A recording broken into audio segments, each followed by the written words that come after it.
Embedded নতুন একটি tutorial সিরিজে আপনাদেরকে স্বাগতম। আমি আছি সাহা। আজকে দেখাবো যে কিভাবে আমরা আরএমএস ভোল্টেজ মেজারমেন্ট করব।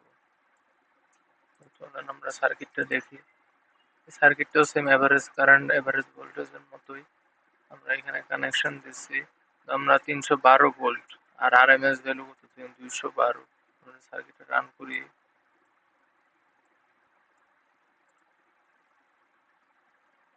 টাইম দিয়ে আমার যদি স্যাম্পল ভ্যালু হয় 46, তাহলে আমার 218-19 কাছাকাছি কি ক্লোজ টু কি এসি ভোল্টমিটারে যা শো করতেছে আমার ডিসপ্লেতে কি তা শো করতেছে। আমরা যদি জানি স্বাভাবিকভাবে পিক ভোল্টেজ দিলে আরএমএস ভ্যালুটা শো করে মিটারে, আমরা সেটাই করলাম। এই মিটারে যা শো করতেছে তাই শো করালাম। তো এই সার্কিট কানেকশনটা আমরা প্রিভিয়াস ভিডিওতে দেখছি, যা করছে তাই। আমরা চলেন কোডে দেখে আসি যে কোডে কি করছে। এগুলো আমরা জানি কিভাবে করছি, এগুলো জানি ভেরিয়েবল নিয়ে নিলাম কিছু সিডি ইনিট আমরা দেখাইছি আর কিভাবে চেঞ্জ করতে হয়। তারপরে এটা অল অ্যানালগ। তারপর যদি আমার হোয়াইল ইনপুট 0, এখানে আমার কথা হচ্ছিল যে ভোল্টেজটা রিড করবো হচ্ছিল 1 নাম্বার চ্যানেল দিয়ে, যা রিড করবো তা ভেরিয়েবল 1 এর ভিতরে স্টোর করব। ভেরিয়েবল 1 ইনটু v1, অর্থাৎ দুইটা ভেরিয়েবল ভ্যালু 1 এর সাথে ভেরিয়েবল মাল্টিপ্লিকেশন করে এস ভ্যালু সাম অফ ভ্যালুর সাথে অ্যাড করব। আবার আর সাম ইকুয়াল টু কি সাম অফ ভ্যালু প্লাস আর সাম।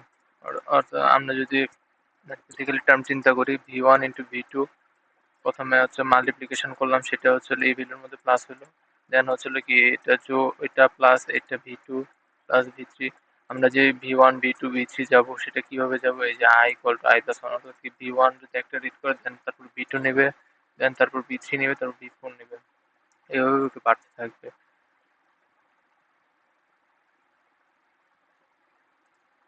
তো আমরা যদি এখানে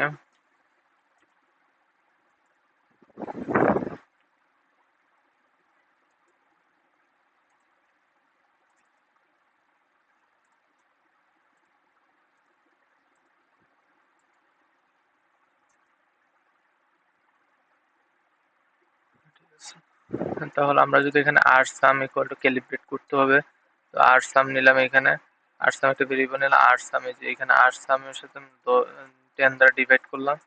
দেন তারপর হচ্ছে এভারেজ ভ্যালু বের করতে হবে, আর সাম ইকুয়াল টু আর সাম ডিভাইডেড বাই আই, যে আই দ্বারা আমরা স্যাম্পল ভ্যালু দ্বারা ভাগ করলাম। দেন ভিআরএমএস বের করলাম, স্কয়ার রুট অফ আর সাম, যেটা প্লাস আছে তার স্কয়ার রুট করলাম। আর এটা কিভাবে অ্যাসিড ডিসপ্লেতে শো করানো হয় আমরা জানি। তো আমরা দেখলাম, কিন্তু এই রেজিস্টারের ভ্যালুগুলো অবশ্যই আমাদের ইনপুট ভোল্টেজের উপর ডিপেন্ড করে নিতে হবে। যেহেতু আমি 220 ভোল্ট রিড করবো, তাই আমি এই ভ্যালুগুলো নিয়েছি। তো আপনারাও এই ভ্যালুগুলো অবশ্যই খেয়াল করে নেবেন যদি অন্য কোনো ভোল্টেজ শো করাতে বলে। ধন্যবাদ, আজকে এই পর্যন্তই। আশা করি আপনাদের ভালো লাগছে। নেক্সট আরো ভিডিও নিয়ে আপনাদের সাথে দেখা করবো। ধন্যবাদ সবাইকে।